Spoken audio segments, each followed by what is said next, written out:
It is scientifically clear and proven thousands of times. We now know what to do to keep our body healthy.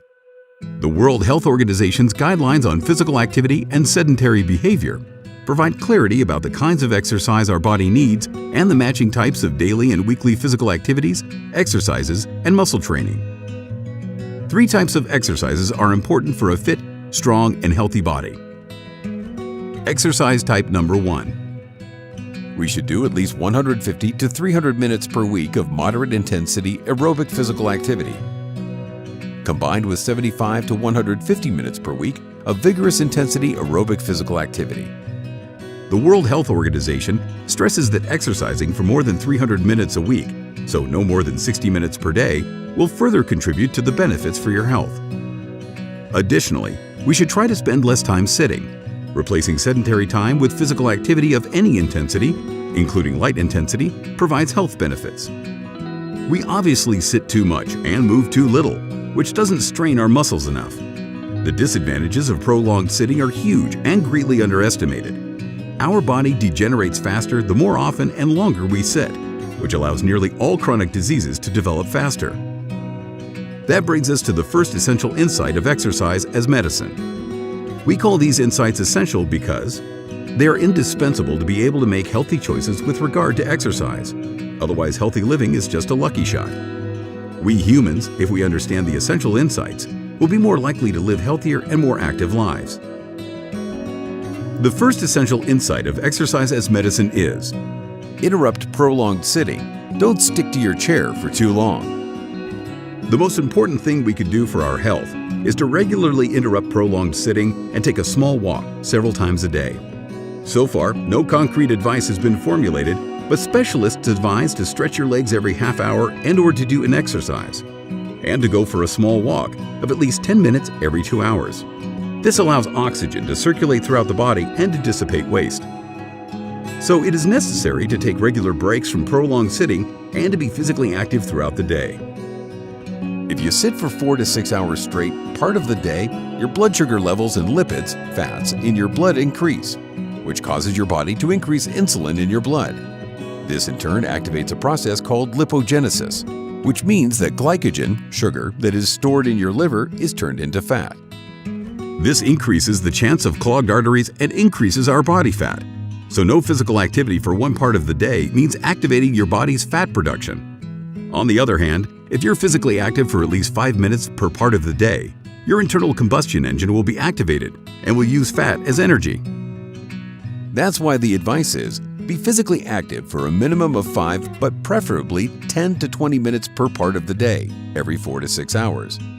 That's in the morning, afternoon, and evening. And 20 to 30 minutes if you want to lose weight. So preferably, several small moments divided over the day, instead of one extra long period of exercise just once a day. Which brings us to essential insight of exercise as medicine number 2. Get active for at least 5 to 10 minutes per part of the day, and if you want to lose weight, 20 to 30 minutes. Exercise type number 2. Our body needs 75 to 150 minutes per week of vigorous intensity aerobic physical activity to train our endurance and keep our heart and blood vessels healthy. Examples of this type of activity are jogging, cardio fitness, aerobics, or skating. This type of exercise improves your cardiovascular health. 75 to 150 minutes per week means doing cardiovascular exercises 2 to 3 times per week. Exercise type number 3. Sarcopenia, as you probably know by now, is the muscle decay that we all experience from the age of 25. On average, we lose about 1% of muscle mass a year, so that's about 50% between the age of 25 and 75. The downside of this is that it decreases your performance. Your strength and balance decrease, bone density decreases, you have a lower metabolism, which increases the chance of becoming overweight, you have an increased chance of diabetes, etc. The beauty is that you can slow down or even reverse this process. Weekly strength training does not only prevent deterioration of the muscles and bones, it in fact strengthens them. In this way, you can actually improve your biological health and have a significantly lower chance of chronic diseases. The advice? Do exercises that strengthen your muscles to postpone sarcopenia as long as possible.